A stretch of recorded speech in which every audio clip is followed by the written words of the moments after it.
입니다. 시작. 열정과 개혁. 열정과 개혁이라는 말씀의 제목으로 사랑하는 성도들과 함께 살아계신 하나님 말씀 증거합니다. 여러분 소원이 있습니까? 조금 전에 우리 아이들이 얘기했지만 닌텐도 스위치가 우리 소원은 아닐 겁니다. 한번 여러 소원이 뭔지 한번 남편과 아내에게 한번 혼자 스스로 한번 얘기해 보시겠습니까? 올해 이루고자 하는 소원 뭐가 있으실까요? 혹은 이루어지고 있습니까? 한번 생각해 보시겠습니까? 올해 장기적으로 이루어질 소원들, 저에게도 소원이 있습니다. 저는 우리 교회가 목회자로서 이 지역 또한 이 지역을 넘어 영향력 있는 교회가 되는 것이 저의 목회적 소원입니다. 다음의 글을 읽으면 더 간절해지는 것 같아요. 제가 한 논문의 글을 좀 발췌해서 여러분과 좀 나누려고 합니다. 한국 교회가 우리 민족에게 끼친 영향력은 분명하다. 자타가 인정할 만큼 대단한 면도 있으나 반면 책임져야 하는 지탄을 받아 마땅한 일도 있다. 긍정적인 측면, 초기 기독교 선교사를 통해서 교육 사업에 기독교는 눈을 뜨게 했으며 기독교 했던 일입니다. 농촌을 개량하고 문맹퇴치 운동에 앞장섰으며 독립정신을 갖게 하였을 뿐 아니라 문화와 정치적 변혁에 기여하고 남녀 평등을 이룬 데의 공로는 분명 어느 종교보다 뛰어나다고 본다. 그러나 부정적인 측면도 있다. 개인주의와 집단 이기주의 교파의 난립과 사이비 종교의 범람, 기득권과 저질 목회자 양산, 그리고 한국 사회 속에 나타나는 각종 불의와 비인격적인 상황 앞에서 침묵하였을 뿐 아니라 자라나는 젊은 청소년들과 청년들에게 올바른 가치관과 국가관을 심어주지 못하고 있는 현실이다. 또한 가장 신성하고 정직해야 될 교회가 물질 문명에 빠져 기회주의와 세속주의의 흐름에 휘말려 실종될 위기에 직면하고 있는 것은 부정할 수 없는 사실이다.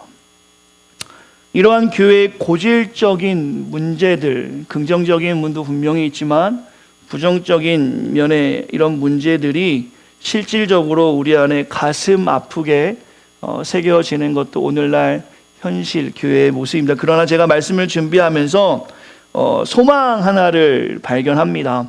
앞으로 교회는 잘 될 것이다. 어떤 면에서 그러냐면 한국에서 들려온 소식을 들었습니다. 한국의 한 대형 교회이죠. 저도 갔을 뻔한 교회입니다. 갔을 뻔한 교회. 그 교회에서 지지난주에 발표를 하나 했는데 30개의 교회로 교회를 쪼갠다는 발표를 했습니다. 그리고 강제 안식년을 담임 목사가 1년 갖기로 했습니다. 담임 목사 때문에 모이는 성도들이 많기 때문에 강제 안식년, 참 안식년 없는 사람들은 좀 부럽긴 한데 강제 안식년으로 1년을 갖고 돌아왔을 때 성도 5천 명이 넘으면 사임을 하겠다라고 이야기했습니다. 여러분이 흔히 알고 있는 분당에 있는 한 큰 교회가 예배 시간에 선언을 했어요. 전 참 좋은 일이다라고 생각합니다. 한국 교회가 이런 고질적인 질병이 있는데 특별히 이 기회주의와 세속주의 흐름에 휘말리는 모습이 있는데 한 대형 교회가 물론 30개로 쪼개도 또 대형 교회가 될 겁니다. 그렇지만 계속 그 모습을 유지하는 것이 아니라 부목사들에게 또한 외부에서 오는 목사들에게 기회를 줘서 30개의 교구로 완전히 교회로 분립하고 또 담임 목사는 1년 동안 안식년을 갖고 그 다음 후에 돌아와서 5천 명이 넘는다면 사임하겠다라는 굳은 결의를 한다는 것은 지금 한국교회가 보여주는 그 기득권과 어떤 물질주의의 모습과는 분명히 반대되는 모습을 보이는 것이라 생각이 듭니다. 교회의 회복이 분명히 일어날 것이다라는 확신이 듭니다. 한국에 또한 미국 땅에 분명히 하나님께서는 교회의 회복을 보여주실 것이다. 오늘 말씀을 나누면서 저도 교회의 실질적인 역할의 회복을 소망하는 마음으로 이 시간 말씀을 나눕니다. 특별히 오늘 설교가 활동교인 워크숍을 대신해서 하는 설교인 만큼 우리 교회가 실질적인 역할이 회복되는 일, 이민자를 품고 또한 다음 세대를 세우는 교회로서 우리 교회가 해야 할 일들이 무엇인지를 정확하고 분명하게 사랑하는 성도들과 나누기를 원합니다. 신앙생활을 처음 하시는 분들은 너무나 잘 되신 것 같아요. 교회가 어떤 것인지를 우리 교회를 통해서 한번 이해할 수 있는 그런 시간도 되었으면 좋겠어요. 그래서 오늘 말씀의 결론은 바로 이것입니다. We are what love, desire and believe. 우리가 믿는 것, 우리가 사랑하는 것, 우리가 갈망하는 것이 우리다라는 것의 어떤 결론점. We become what we worship. 우리가 예배하는 것을 우리가 된다라는 그 놀라운 명제를 가지고 성도들과 나누려 합니다. 이것이 오늘 말씀의 결론임을 기억하시면서 우리가 해야 할 열정과 개혁이 무엇인지를 같이 살펴보려 합니다. 오늘 본문은 아주 쉽습니다. 자녀들하고 나누었지만 예수님은 제자들의 삶을 포도원의 비유로 말씀하시면서 우리의 정체성에 대해서 말씀하시는 본문이에요. 사실 이 땅의 교회가 다시 한번 회복, 특별히 역할이 회복되는 소망을 가지고 있는 목회자로서 또한 사랑하는 성도들과 그 말씀을 나누면서 오늘 말씀은 오늘 말씀대로 살기만 하면 이 땅의 교회는 분명히 회복될 것이다라는 확실한 소망을 가지고 이 시간 말씀을 나눕니다. 바로 말씀을 나누면 주님이 이렇게 말씀하십니다. 같이 1절 말씀 읽겠습니다. 시작. 내 아버지는 그 농부라. 예수님이 포도나무고 하나님은 농부라는 비유를 통해서 오늘 우리에게 말씀해 주고 있어요. 구약을 보시면 포도원이나 포도라는 것은 하나님의 언약 백성 이스라엘을 보통 상징합니다. 이사야 5장에 보시면 하나님은 포도원에게 구름을 명하여서 비를 내리게 하십니다. 그 이유는 포도원에서 좋은 포도를 맺게 하기 위하셨어요. 그러나 이스라엘이 들포도와 떫은 포도를 냈다고 성경에 기록합니다. 이때 주님께서는 탄식하시면서 그 포도원을 징벌하시며 울타리를 없애서 짐승들로 하여금 먹힘을 당하게 하는 말씀이 이사야 5장에 있습니다. 이것은 이스라엘이 열매 맺지 못함에 대한 심판을 말씀해 주고 있습니다. 오늘 본문도 그 구약 이사야 5장의 말씀과 같이 동일한 말씀으로 비유로 주님께서는 이 땅에 우리에게 말씀해 주고 있습니다. 같이 읽겠습니다. 2절 시작. 무릇 내게 붙어 있어 열매를 맺지 아니하는 가지는 아버지께서 그것을 제거해 버리시고 무릇 열매를 맺는 가지는 더 열매를 맺게 하려 하여 그것을 깨끗하게 하시느니라. 오늘 본문의 2절에서는 구약과 같은 심판의 역사를 언급하고 있습니다. 그러면서 3절에서 주님이 말씀하십니다. 너희가 이미 깨끗해졌다라고 말씀하고 계세요. 이것은 우리에게 오늘 말씀합니다. 그 깨끗함은 신학적인 용어로 중생이라 합니다. 본 어게인이라 합니다. 에베소 2장 1절부터 10절까지 보시면 우리가 하나님의 은혜로 옛사람을 버리고 새사람이 되었다 말씀하고 있죠. 갈라디아서 6장 8절의 말씀 같이 읽겠습니다. 시작. 자기 육체를 위하여 심는 자는 육체로부터 썩어질 것을 얻고 성령을 위하여 심는 자는 영생을 얻는다. 에베소 4장 22절 24절까지 말씀 같이 읽겠습니다. 시작. 유혹의 욕심을 따라 썩어져가는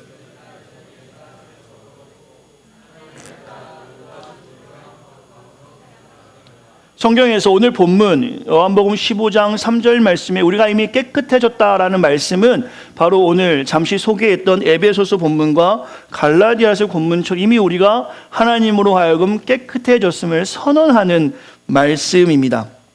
이것의 의미는 무엇인가? 이렇게 우리가 깨끗해졌다라고 성경에서 말씀하고 있는데 이것은 무엇인가? 그것은 관의 변화를 이야기하는 것입니다. 볼관, 우리의 그 관점의 바뀜을 이야기하는 것입니다.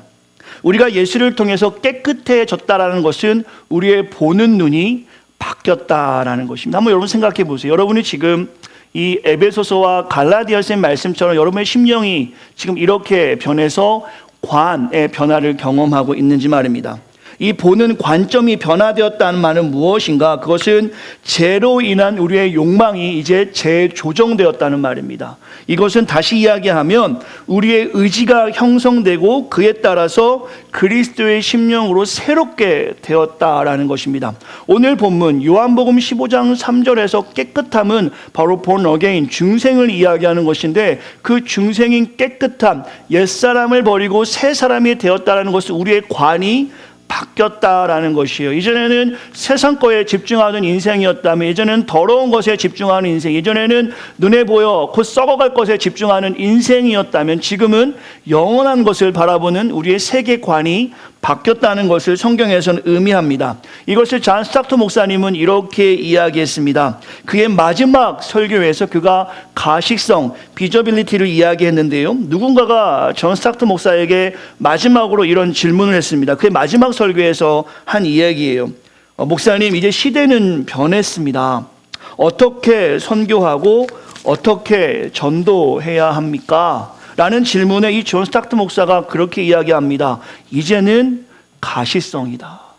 이것은 무엇이냐면 이것의 의미는 우리의 변화를 이제는 세상이 알 수 있도록 보여주어져야만이, 우리의 깨끗하게 된 상태를 보여주어야만이, 우리가 예수를 닮아가는 상태를 가시성으로 보여주어야만이 선교도 하고 전도할 수를 말하고 있는 것이죠. 이것이 바로 오늘 본문의 관점으로 본다면 관의 변화를 이야기하는 것입니다. 질문해 보죠. 여러분의 관이 변화되었습니까? 예수를 믿고 여러분의 관점이 분명하게 변화되었습니까? 가시성이 아니라 오히려 가식성을 가지고 세상에 보여주는 것은 아닙니까? 교회에서는 목사고 장로고 권사고 집사고 분명한 소금과 빛의 역할을 감당하고 있는데 교회에서만 우리가 그렇게 사는 것은 아닐까요? 오히려 교회에서 모두가 다 소금이고 빛이 되어버리니까 사실 교회 안은 오히려 소금통이 돼서 너무 짜서 사람들이 교회 안으로 못 들어오고 있는 것은 아닌가. 혹은 교회 안에서만 우리가 빛을 내고 있어서 우리 모두가 다 조명가게처럼 조명이 되어서 눈이 부시게 되어서 더 이상 사람들이 교회에 들어오지 못하는 것은 아닌가. 주님 말씀하셨습니다. 너희는 세상의 소금이라, 너희는 세상의 빛이라 말씀하셨습니다. 우리가 빛과 소금의 역할을 감당해야 되는 것은 교회 안에서가 아니라 교회 안에서 훈련받아 우리가 있는 삶의 터전에서 그렇게 살라고 주님 말씀하셨어요. 교회 안에서는 양보하고 사랑하고 섬기고 참 잘하는데 우리가 우리의 필드 현장에 가서 우리의 가정, 하물며 내 자녀를 대할 때 내가 빛으로 소금으로 그렇게 사랑하고 있는가? 어떤 상황에서도 우리의 정체성을 가지고 살아야 하는 것이 바로 저 관의 변화, 깨끗한 자가 누리는 관의 변화라고 이야기할 수 있겠죠. 제가 작년에 아주 재미있게 본 영화가 있습니다. 우리 성도님들 보셨나요? 극한 직업. 지금까지 이런 치킨은 없었다. 저는 치킨 엄청 좋아하는데 얼마나 맛있는. 저는 근데 저 영화 보기 전부터 생각했었어요. 수원 왕갈비의 소스를 치킨에 넣으면 맛있겠다. 저는 정말 생각했었어요. 이거는 제가 정말로 이거는 누구한테 이야기할 수는 없는데 양념치킨과 후라이치킨, 간장치킨 나왔을 때 갈비 맛을 내는 치킨을 만들면 대박이겠다. 근데 우리 모두가 그런 생각 해본 적 없어요. 맛있는 음식 나오면 요거 치킨하고 같이 먹으면 맛있겠다. 아마 각자. 근데 정말 나왔잖아요. 그죠? 지금 있는지 모르겠지만 영화 이야기 하려는 것은 아니라 저 극한 직업의 내용을 잠시 소개하면 범인을 잡기 위해 치킨집을 엽니다. 그죠? 근데 어떻게 된 게 그 치킨집이 너무 잘 돼요. 그래서 너무 바빠요. 경찰들이, 형사들이 치킨을 튀기고 서빙을 하고 계산을 합니다.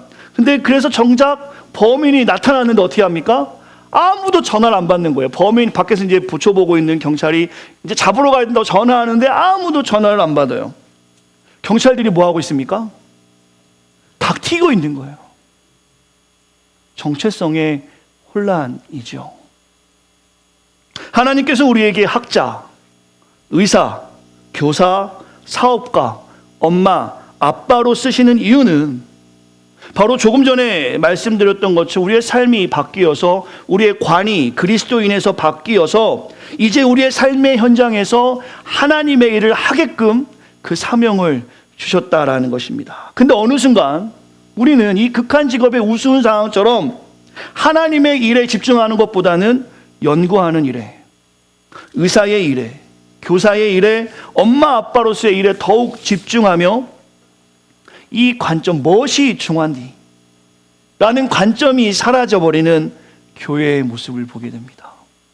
오해 없으시길 바라요. 여러분이 하는 연구가, 여러분이 자녀를 돌보는 엄마 아빠의 역할이 중요하지 않다고 말씀드리는 것이 아니라 깨끗게 되었다라는 주님의 말씀대로 중생을 경험한 우리의 삶을 조명해 볼 때에 우리가 지금 부름받은 자리에서 무엇이 중요한디? 정말 중요한 것을 우리가 잘 보존하고 지키며 살아가고 있는가? 15장 5절에서 주님 말씀하십니다. 같이 한번 읽겠습니다. 시작. 나는 포도나무요 너희는 가지라. 그가 내 안에 내가 그 안에 거하면 사람이 많은 열매를 맺나니 나를 떠나서는 너희가 아무것도 할 수 없느니라. 나를 떠나서는 밑줄 쫙쫙 펼쳐놨습니다. 지금 우리가 저 앞절까지는 이해하고 많은 열매를 맺고 있는데 주님 떠나서도 아무렇지 않게 살아가는 우리의 모습이 있는 것은 아닙니까? 자녀를 키울 때, 하나님께 기도하기보다는 내 상식과 내 지식을 동원하여 자녀를 키우는 것은 아니며, 어떤 중요한 연구 안에서 결정했을 때 먼저 그 나라와 의를 구하는 하나님의 섭리 가운데 그 세계관으로 바라보는 것이 아니라 그것이 더 돈이 되고 내에게 유익이 되는 일에, 혹시 여러분이 하는 결정 가운데 하나님의 뜻을 묻기보다는 먼저 내 생각을 가지고 나아가는 우리의 모습은 없습니까? 주님 말씀하십니다. 깨끗해졌음을 고백하는 너희들에게 우리 주님이 말씀하십니다. 너희가 아무것도 할 수 없다. 나를 떠나서는 아무것도 할 수 없다. 4절부터 6절까지를 좀 집중해서 본다면 주님 이렇게 말씀하십니다. 이 말씀의 의미가 어디서 나왔는가? 아무것도 할 수 없다는 것은 포도나무의 비유를 통해서 주님 말씀하십니다. 내 안에 거하라, 나 너희 안에 거하리라. 가지가 포도나무에 붙어있지 아니하면 스스로 열매를 맺을 수 없는 것 같이 너희도 내 안에 있지 아니하면 그리하리라. 이 말씀 후에 말씀하시는 것이죠. 나는 포도나무고 너희는 가지다. 그가 내 안에, 내가 그 안에 거하면 사람이 열매를 많이 맺나니 나를 떠나서는 너희가 아무것도 할 수 없다. 포도나무 가지에, 가지가 포도나무에 붙여 있어야 포도 열매를 맺는 것을 비유하시면서 주님과 우리 사이를 말씀하시고, 그러면서 하시는 말씀입니다. 잘 들으십시오. 주님은 이렇게 말씀하십니다. 아무것도 할 수 없다. 그 다음에 사람이 내 안에 거하지 아니하면 가지처럼 밖에 버려져 마르나니 사람들이 그것을 모아다가 불에 던져 사르느니라.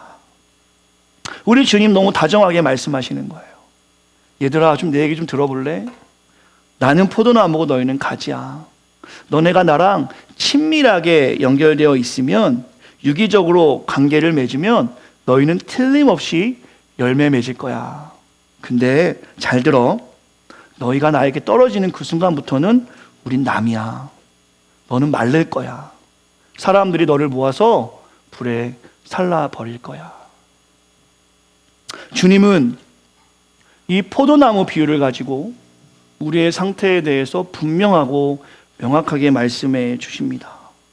제자로 살아가는 것이 무엇인지, 성도로 살아가는 것이 무엇인지, 교회로 살아가는 것이 무엇인지 비유를 통해서 명확하게 말씀해 주세요. 주님이 비유를 쓰는 방법의 이유는 명확합니다. 이해시키기 위해서입니다. 전달하기 위해서입니다.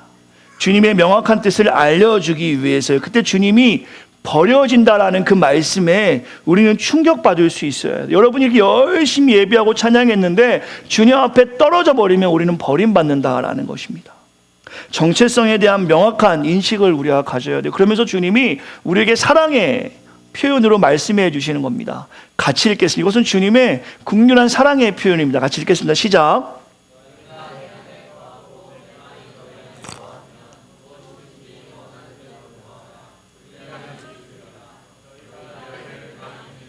내 아버지께서 영광을 받으실 것이요 너희는 내. 아멘. 주님 말씀하십니다. 사실 우리가 주님께 붙어있는 일은 주님께서 영광 받기 위한 일이에요. 여러분이 기도하는 제목들, 여러분이 무엇을 원하든 우리가 붙어있기만 하면 하나님이 이루시는데, 그것은 우리를 위해 이루시는 것이 아니라 하나님의 영광을 위해 이루신단 말입니다. 무조건 되는 일이란 말입니다. 무조건 이루어질 수 있는 일이란 말이죠. 오늘 본문에서 이 말씀을 우리에게 하시면서 우리가 어떻게 살아야 하는지에 대해서 말씀하고 있어요. 서론에서 나누었죠. 소원이요. 여러분 꿈과 소원이 있습니까? 저도 있고 여러분도 있습니다. 저도 소원이 많습니다. 어떤 분에게는 그 꿈과 소원에서 자녀와 학업과 삶의 모든 것을 포함해서 소원을 가지고 계실 거예요.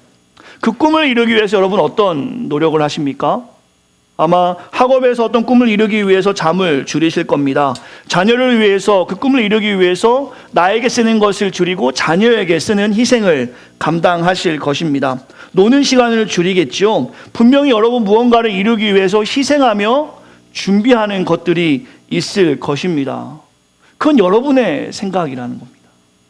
하나님은 오늘 분명하게 하나님이 우리의 소원을 이루어 주시는 방법을 명확하게 말씀해 주셨어요. 이것은 뭐 긍정적인 생각으로 할 수 있다 하면 하는 그런 어떤 포지티브 띵킹이 아니라, 오늘 말씀은 주님께서 이중 조건의 의미를 명확하게 말씀해 주셨는데요. 이렇게 설명하면 좋을 것 같아요. 여러분 그 줄탁동시라는 말 혹시 아시는지 모르겠습니다. 병아리 줄탁동시라는 말이 있습니다. 예전에 그 시골에서 사셨던 분들이랑 한 번씩 써봤던 말일 수 있는데요. 병아리가 알을 깨고 나올 때 그 부화 시기가 되면 여린 부리로 안쪽에서 이렇게 쫓는 일을 합니다. 근데 그때 3시간 안에 그 일을 시작하면 나오지 못하면 질식되거든요, 병아리가. 그때 그것을 보고 이제 병아리가 사력을 당해서 자신의 부드러운 부리로 이렇게 쪼을 때 어미 닭이 그것을 그 신호를 알아채고 밖에서 쪼아주는 겁니다. 그래서 그 쪼아댄다는 줄과 쪼아댄다는 탁이 합쳐서 줄탁, 동시에 줄탁 동시가 이루어질 때 병아리가 부화된다는 말이 이 줄탁 동시라는 말이에요. 이 줄과 탁이 동시에 일어나야 생명이 탄생합니다. 우리 주님 오늘 이걸 말씀하고 있습니다. 잘 보세요. 주님의 줄탁 동시입니다. 주 안에 거하고 if you remain in me, 주 안에 거하고 그리고 내 말이 너희 안에 거하면 and my words remain in you. 우리가 주 안에 거하고 주의 말씀이 우리 안에 거할 때 줄탁 동시가 동시에 이루어졌을 때 ask whatever you wish and I will give you. 너가 무엇을 원하는지 내가 주겠다라고 주님 말씀하시는 겁니다. 한번 잘 생각해 보세요. 내 기도가 왜 들어지지 않는가? 왜 이렇게 인생 사는 게 쉽지 않은가? 조금 더 설명을 드리겠지만 오늘 포도나무의 비유는 주님께 붙어 있어야 되는 비유는 주님의 줄탁 동시를 명확하게 말씀해 주고 있는 거예요. 한쪽만 노력해서 되는 것이 아닙니다. 주님만 우리를 꺼내주려고 하셔도 되는 게 아니라 우리가 그것을 받아들일 수 있어야 돼요. 사랑하는 성도 여러분, 불에 타지 않는 원리가 바로 주님께 붙어 있는 원리입니다. 버려지지 않는 원리겠죠. 제자가 되는 원리입니다. 이번에 제가 수련회에 가가지고 교단 수련회에 가서 중요한 묵상에 대한 강의들을 몇 개 들었는데요. 그 중에 들었던 것이 지금 이 시대에 대한 분석이었습니다. 지금 우리의 시대는 3가지 실종의 시대라고 합니다. 진리 실종의 시대, 외경심의 실종의 시대, 경이감의 실종의 시대. 무슨 말이냐면 진리는 이제 다원주의, 상대주의로 되므로 절대 진리를 실종케 하는, 절대 진리를 이야기할 수 없는 시대. 외경심의 실종 시대에서 모든 것이 이제 물질로 채워지는 것입니다. 물송화된다 하죠. 돈으로 치환되는 시대. 돈에 대한 태도를 볼 때 더 이상 기독인들이 외경심을 가질 수 없는 상태로 되어버렸다. 마지막으로 경이감 실종의 시대라 해서 이성주의, 과학주의 시대이죠. 모든 것들은 설명돼야 되는 시대입니다. 실험과 과학을 통해서 확인 가능한 것만 믿겠다는 시대에 우리는 살아갑니다. 이것은 뭐냐면 모든 것을 자신의 손아귀에 넣겠다는 교만한 시대, 하나님 말씀을 무시하는 시대에 우리가 살아가고 있습니다. 진리 실종의 시대, 외경심의 실종의 시대, 경이감의 실종 시대. 참으로 목회하기 어려운 시대이고 참으로 신앙생활하기 어려운 시대이며 여러분의 자녀들을 살아계신 하나님의 말씀으로 양육하기 매우 어려운 시대입니다. 제가 이번에 어떤 목사님하고 대화를 나눈 자녀 키우는 문제를 나눴는데요. 그 자녀들이 생각하는 것은 이 사회법에 일리갈이면 죄고 사회법에 리갈하면 죄가 아니다고 생각하는데 무슨 얘기냐면 마리화나를 얘기하더라고요. 마리화나가 이제 법적으로 허용이 됐으면 죄가 아니다라는 것입니다. 사회법으로 죄가 아니니 마리화나를 해도 문제가 없다. 그 목사님이 자녀들한테 그렇게 가르친다 하시더라고요. 사회법보다 더 상이된 것이 하나님의 법이다. 경건과 거룩에 방해되는 것은 죄다. 이렇게 자녀들을 가르치지만 이미 대학 간 아이들이 그걸 알아듣기에는 시대가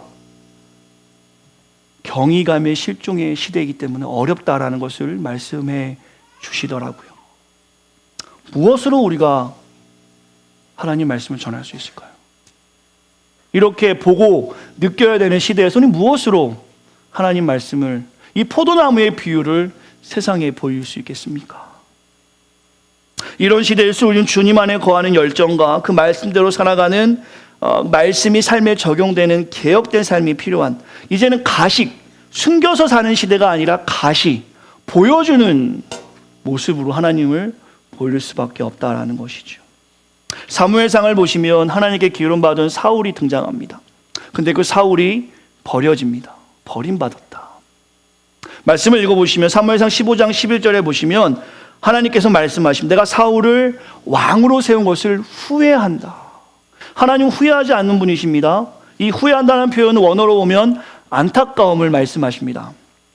내가 왕으로 세운 것을 안타깝게 생각한다.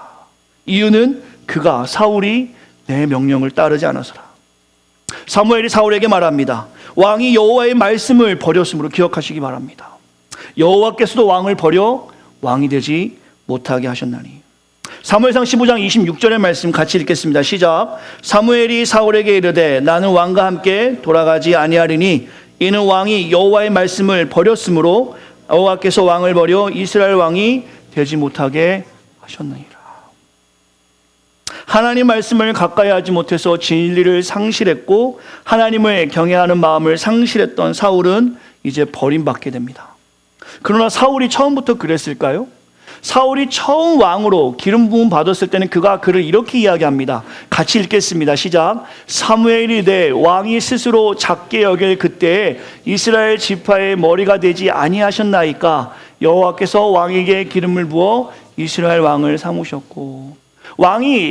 사무엘이 사울에게 하나님이 당신을 버렸다 이야기하면서 그가 이렇게 이야기합니다. 이전에 사울 당신을 처음 보았을 때 당신 스스로가 당신을 작게 여기지 않았었냐? 그때 나는 당신의 겸손함을 보았다. 당신의 그 겸손함 속에서 하나님은 당신을 이스라엘 왕으로 삼으셨다. 근데 오늘 당신의 겸손함을 볼 수가 없다. 스스로를 작게 여길 만큼 겸손함을 가지고 있던 사울, 지금 하나님 말씀을 당신이 버렸으므로 이제 하나님은 당신을 버린다. 하나님을 사랑하는 겸손한 자세가 무너졌을 때 사울은 하나님의 말씀을 버리게 되죠. 바로 이 시대의 실종인 진리를 잃어버린 것이고 경외감을 잃어버린 것입니다. 진리와 경외감을 잃어버린 사울은 결국에는 교만하게 되어 자신이 왕인 줄 알고 살았고 하나님은 그를 버렸습니다. 우리 삶이 주님 안에 거하기 위해 힘쓰는 열정, 그리고 주님의 말씀을 지키기 위한 개혁. 오늘 말씀으로 제가 열정과 개혁을 했을 때 그 두 가지 단어를 그렇게 치환해 보았습니다. 주님 안에 어떻게든 살려고 하는 열정, 패션이 우리에게 있어야 돼요.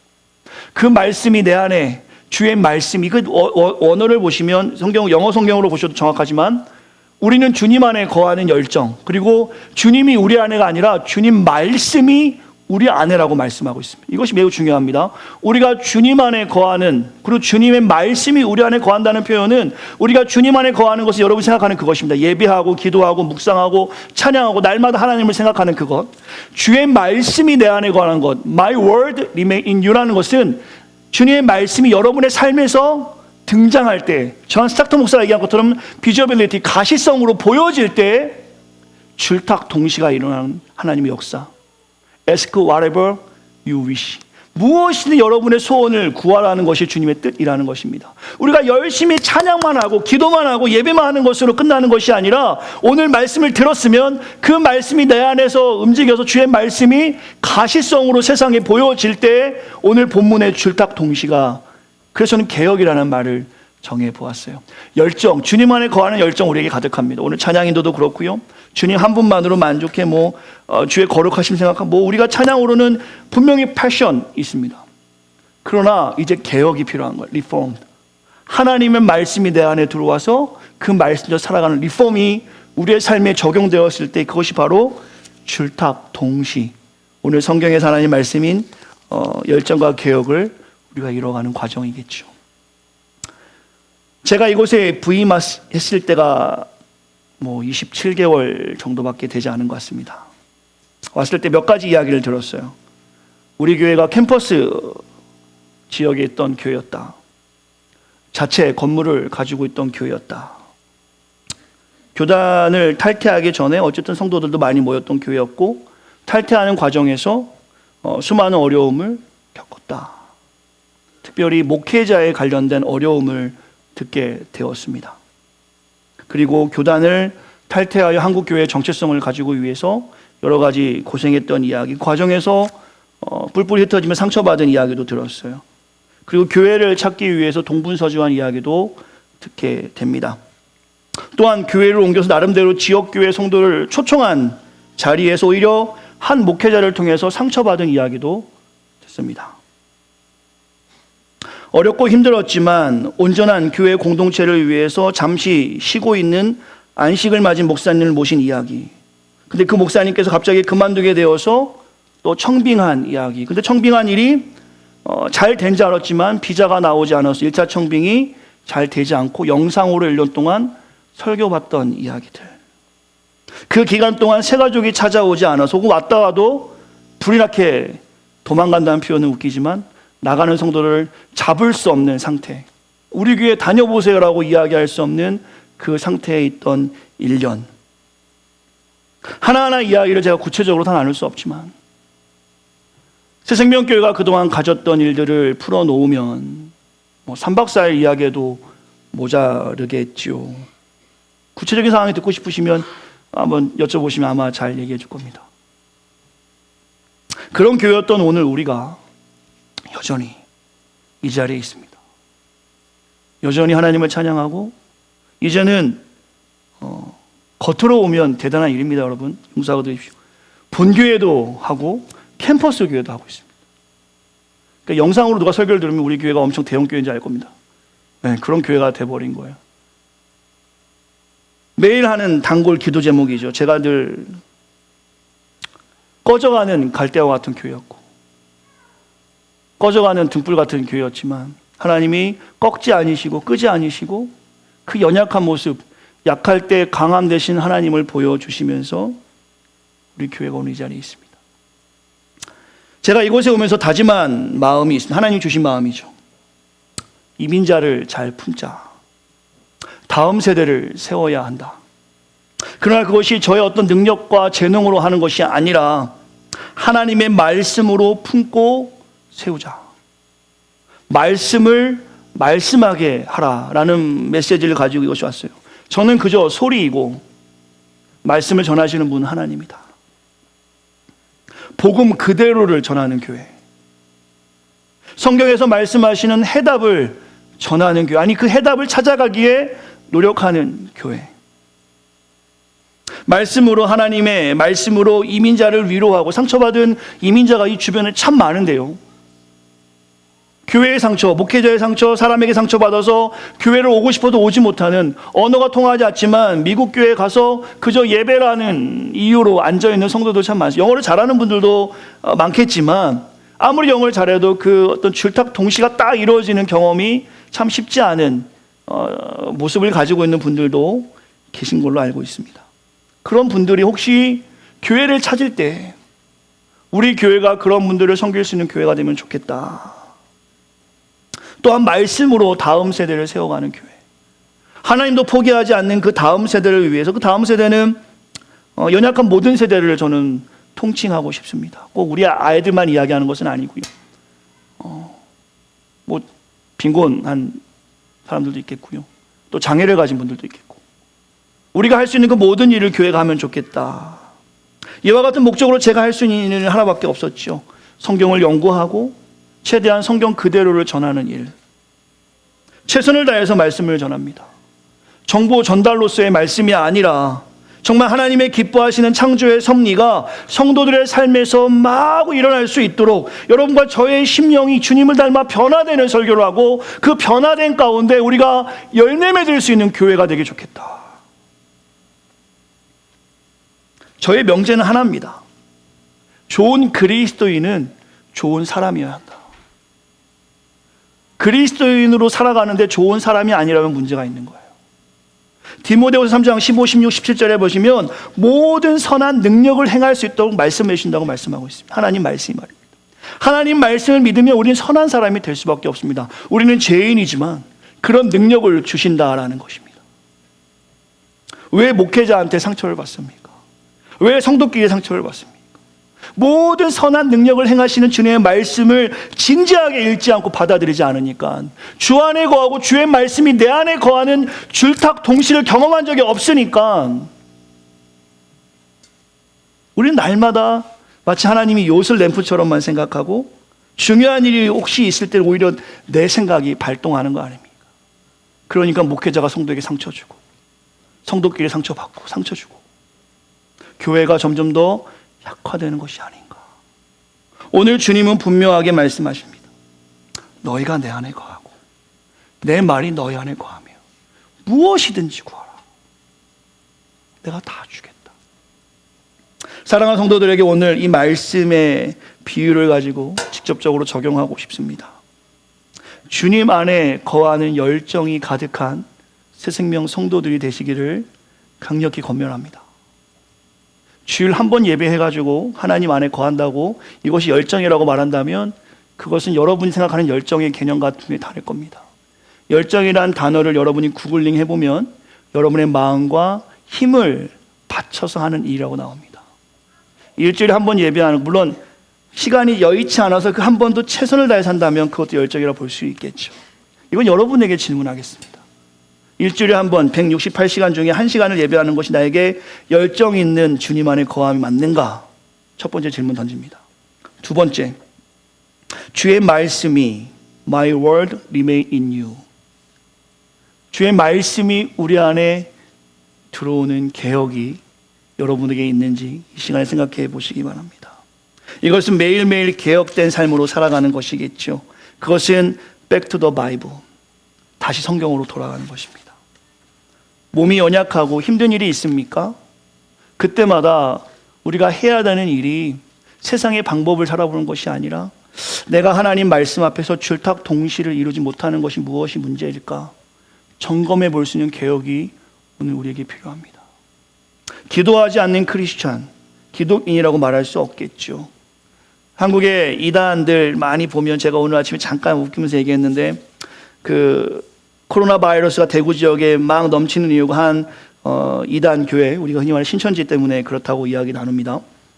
근데 그들의 예배하는 모습을 제가 봤습니다. 그래서 여러분 보셨어요? 혹시 사람이 많아가지고 의자를 앉는데요, 방석 깔고 앉습니다. 더 많이 앉으려고. 그리고 2시간 내내 무릎 꿇고 앉습니다. 겸손한 마음으로. 그리고 찬양할 때 불길 같은 성신이 박수 치면서 열정을 다해 찬양합니다. 한 사람도 리싱크는 없어요. 무릎을 꿇고 열정을 다해서 박수 치면서 침을 튀기면서 하니까 이게 전파가 빨리 됐다고 합니다. 신발을 신고 들어가거나 의자에 앉았으면 더 적은데 양말을 신고 들어가는 바람에 그게 또, 제가 뭘 말씀드리냐면 열정만 보면 돼요. 열정만. 그게 열정 아닙니까?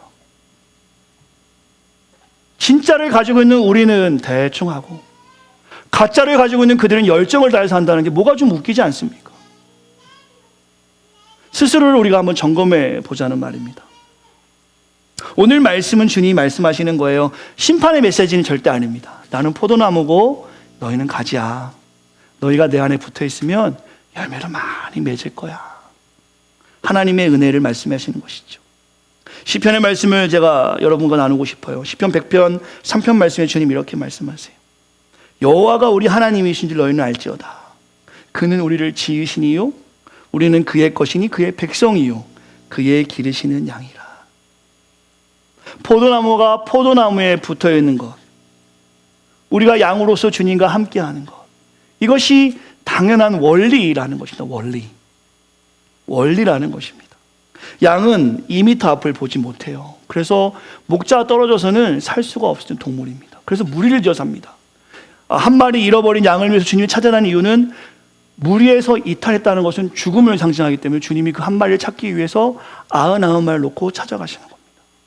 그래서 주님은 말씀하세요. 너희는 내가 기르는 양이야. 보호하시겠다는 말씀입니다. 우리가 해야 할 일은 뭐냐면 무리에서 벗어나지만 않으면 돼요. 우리가 해야 하는 일은 가지나무에 붙어있기만 하면 되는 거예요. 우리한테 뭘 하라고 안 하면 가지에 붙어서 열심히 흔들어라 말씀도 하지 않으셨어요. 비가 올 때 비 저마다니까 막 움직여라는 말씀도 안 하셨어요. 그냥 붙어있어라 말씀하신 겁니다. 양으로 그 무리에 있으라라고 말씀하신 거예요.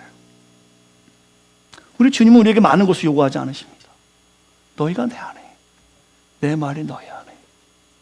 오늘 말씀의 제목을 한다면 열정과 개혁을 우리가 갖기만 하면 우리가 기도하는 제목에 하나님이 놀랍게 응답하신다라는 것입니다. 전문가적 변형이라는 전문 용어가 있습니다. 아실지 모르겠어요. 의사는 전문 의사가 될수록 오히려 환자의 병에 점점 둔감해진다고 합니다. 변호사는 전문 변호사가 되면 될수록 정의에 둔감해지거나 오히려 법의 틈새와 그런 것을 부정의한 방법으로 돈을 번다고 이야기합니다. 전문가적 변형. 목사와 성도가 하나님의 말씀을 알면 알수록 그 말씀을 지적하는 일에만 사용한다면 우리도 전문가적 변형에 포함되는 거 아니겠습니까? 얼마나 어려운 말씀 많이 합니까? 우리 교회에서 제가 젊은 분들하고 이야기 나눠보면 참 신학적인 책들 많이 읽고 참 많이 아셔요. 저는 그것은 칭찬하고 싶은 이야기입니다. 그러나 그 아는 것만큼 가슴으로 따뜻하게 내려와서 우리가 실천하고 있는가? 신학교 때 제가 가졌던 모습입니다. 신학교 때 비판의 능력은 대단합니다. 비평하는 능력 대단합니다. 전 신학교 때 목사님들 설교를 저거밖에 못해. 아니 교회가 저래 엄청 비판하고 다녀. 제 입에 안 걸린 사람이 없습니다. 걸리면 그냥 끝장인 거예요. 목사를 해보니까 대학원 때 비판하는 눈은 있었지만 그것을 해결할 능력이 없었어요. 그 의미가 없는 겁니다. 그건 세상과 다를 게 없어요. 목사를 해보니까 설교하는 게 이렇게 어렵구나. 이게 만약 돈을 버는 일이라면 열심히 일한 만큼 돈 버는 거 아닙니까? 1시간에 10불 받는다면 20시간 일하면 200불 받는 겁니다. 근데 목회는 그렇지 않더라고요. 일과 그것이 비례하는 것이 아니라 한 사람 한 사람을 스페셜하게 케어할 수 있는 능력이 있어야 되는데 제가 그런 능력이 없단 말이에요. 10손가락 다 바라봐야 되는데 액기손가락만 보일 때가 있어요. 여러분 자녀 키우니까 아시겠지만 자녀 중에 저희 3명 아이입니다. 3명 다 골고루 사랑 줍니까? 그렇지 않죠. 셋 중에 가장 연약한 애를 많이 돌봅니다. 그리고 가장 많이 혼나는 것도 셋 중에 다른 아이예요. 골고루 30% 혼나거나 사랑하는 게 아니라 연약한 아이를 더 품게 되더라고요. 목사가 돼 보니까 오히려 잘하는 분들은 제 관심에 자꾸 벌어지게 돼요. 예배 잘 나오는 분들은 오히려 더 신경을 못 쓰게 됩니다. 이런 것들이 나중에 오해가 된다고 어른 목사님들이 얘기하시더라고요. 제가 예전에 말씀드렸죠. 저희 큰 교회에 있을 때 인사를 안 하려고 안 한 게 아니라 대화하다가 인사하는 걸 못 보고 했는데 저 목사님이 예전에 처음 왔을 때 인사를 잘하더니 이제 인사도 안 한다. 제가 있었던 일은 아니고 그런 일이 있다고. 저도 그런 일이 있었겠죠. 부족함을 인정하지 않고 오히려 그것이 흠이 되는 목회의 구조를 볼 때마다 참 부족하다라는 느낌을 많이 경험하게 되는데요. 우리 새생명 성도들에게 오늘 고민이 있었으면 합니다. 지금 내가 열정이 있는가? 진짜 열정. 그리스도를 통해서 내가 깨끗게 되었다는 은혜의 고백과 함께한 열정. 나에게 그것이 있는가? 교회를 사랑하는 열정. 새생명교회를 품고 내가 힘있게 나아갈 열정. 또한 개혁된 삶이 나에게 있는가? 말씀을 들었을 때 이웃을 사랑하고 하나님을 사랑하고 오늘 말씀대로 살아라 라는 것이겠죠. 그것을 들었을 때 내가 그것을 실천하는 내 안에 개혁된 삶이 있는가? 여러분의 소원과 저의 소원이 이루어지지 않는 이유 중에는 바로 이런 것들 아니겠습니까? 열정만 있거나 개혁만 있거나 혹은 둘 다 없거나. 열정과 개혁을 경험해 보시길 바랍니다. 2026년 시작했습니다. 불과 2달밖에 지나지 않았어요. 아직 10달이 우리에게 주어졌습니다. 물론 하나님이 그 생명을 가져가시지 않아야 10달을 다 우리가 소유할 수 있겠지만 매일매일 같은 삶이니까 당연히 우리에게 내일이 있을 거라 생각하지만 인터넷만 들어가 보아도 하루에 생명이 끝나는 사람들이 수도 없이 많습니다. 어느 누가 알겠습니까? 용서하고 드리십시오. 제가 섬기던 교회에 산 청년의 이야기인데 그 이모부가 횡단보도에 서 있다가 차가 횡단보도로 들어와서 돌아가셨어요. 제가 그때 너무 상황이 안타까워서 다 이해할 수 없는 일들 얼마나 우리 땅에 많은지 모릅니다. 오늘 하루를 살더라도 나에게 열정과 이 개혁이 있기만 한다면 저는 내일이 두렵지 않을 것 같습니다. 혹시 오늘 하나님께서 나의 생명을 가져가신다 할지라도 내가 오늘 열정을 다해 살았다면 내가 그 말씀대로 개혁된 삶을 살았다면 저는 후회가 없을 것 같아요. 아직 젊어서 그런 것이 아니라 오늘 말씀을 준비하면서 저의 마음에 그 마음을 새깁니다. 사랑하는 성도들과 2020년 놀라운 변화 앞에 우리는 서 있습니다. 오늘 말씀을 우리가 어떻게 적용할 수 있을까요? 매주 도전과 은혜 그리고 사명 있는 교회, 이것을 어떻게 우리가 열정과 개혁을 다해서 섬길 수 있을까요? 구체적인 적용이 좀 있길 바라는데 그래서 제가 페이퍼 하나를 주부해 드렸습니다.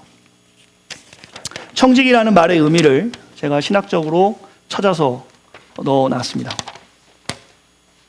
어떻게 우리 안에 열정과 개혁을 다해서 하나님을 사랑할 것인가? 청지기의 자세를 가질 때만이 우리는 그렇게 살 수 있는 거 아닌가? 라는 스스로의 생각을 해보며 오늘 특별히 활동교인 워크숍을 대신하는 설교이기 때문에 청지기의 의미를 여러분들이 한번 읽어보시고 여러분의 삶을 청지기의 자세로 맡았을 때 열정과 개혁된 삶이 동시에 일어날 줄 믿습니다. 활동교인들에게 특별히 좀 부탁을 드립니다.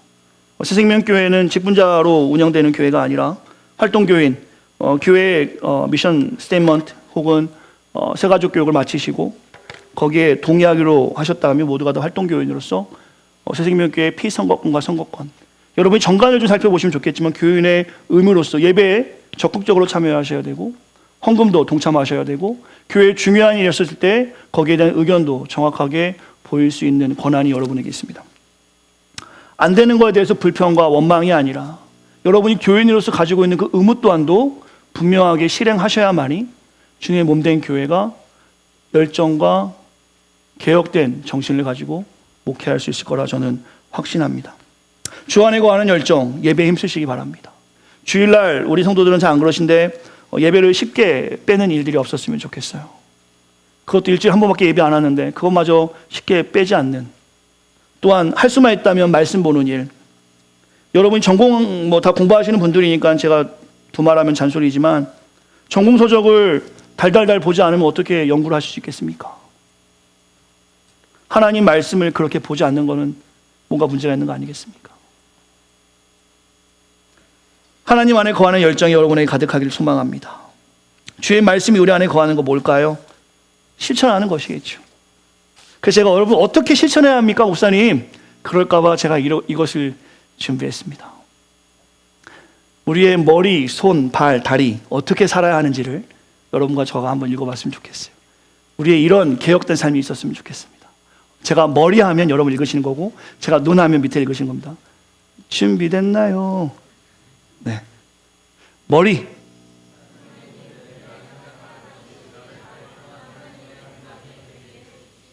눈. 하나님, 내가 오늘 누군가를 바라볼 때 주님의 눈으로 보게 해주시고 누군가의 눈이 마주쳤을 때 그 사람이 나를 통해 순수한 삶을 꿈꾸게 해주세요. 코.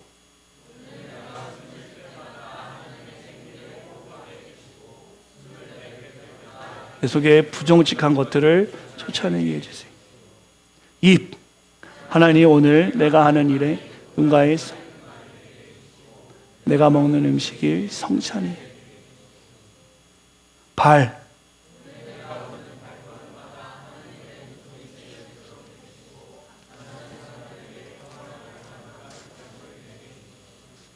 손.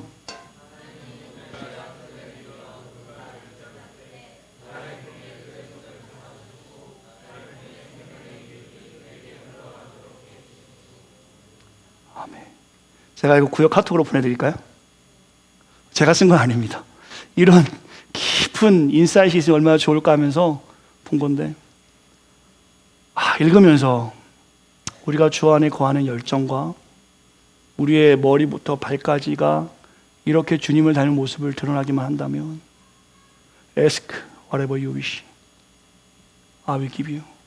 분명히 주님께서 아주 선명하게 우리에게 약속해 주신 겁니다. 지금 그 약속이 이루어지지 않는 것은 둘 중에 하나가 뭔가 문제가 있기 때문 아닌가. 오늘 특별 활동부인 워크숍이라 신앙생활 처음 하시는 분들은 교회는 이렇게 살아야 합니다. 이런 교회에 오신 것을 정말 환영하고 여기서 그런 사랑을 많이 경험했으면 좋겠고, 더 나아가서 이제 우리 교회 사역에서는 어떠한 일이 일어나면 좋겠는가. 마지막으로 저는 인앤아웃의 패러다임의 명확화를 사랑하는 성도들과 좀 나누고 싶습니다. 열정과 개혁의 의미를 가지고 우리가 무엇을 하고 싶은가. 새생명교회는 그리스도의 형상과 성품을 우리 안에 인풋해서 전 인격적 성장이 아웃풋으로 세상에 보이길 원합니다. 두 번째, 몸된 교회의 주인 의식을 인풋하셔서 새생명교회에 오셔서 잠깐 있다 갈 건데가 아니라 피값으로 세운 이 교회를 정말 사랑하는 마음으로 주인 의식을 가지시고 인풋하셔서 공적 사회의 책임 의식으로 아웃풋 하시기 바랍니다. 성경적 가치관의 공동체로 우리가 인풋되어서 선교적 가치관으로 세상으로 아웃풋할 수 있는 새 생명 공동체를 꿈꿔옵니다. 마지막으로 거룩한 지성, 하나님을 아는 노력이죠. Knowing God. 하나님을 아는 지속으로 인풋하셔서 거룩한 야속, 말씀대로 살아가는 개혁된 삶으로 세상의 가시성, 비저빌리티 보일 수 있는 사랑하는 성도들 되기를 간절히 축원합니다. 이렇게 될 때 열정과 개혁이 오늘 우리의 삶에서 분명하게 이루어지는 줄 믿습니다. 제가 오늘 말씀을 이렇게 시작하면서 위에다 써놨습니다. 천천히 톤 낮춰서 해라. 그게 지켜졌는지 모르겠습니다. 그러나 저의 부족한 모습은 잊어버려 주시고 피 묻은 십자가로 세우신 이 몸된 교회가 오늘 말씀이 전해진 대로 세상에 보일 수 있는 공동체가 되기를 소망하는 마음으로 부족한 중에 하나님 말씀 증거합니다.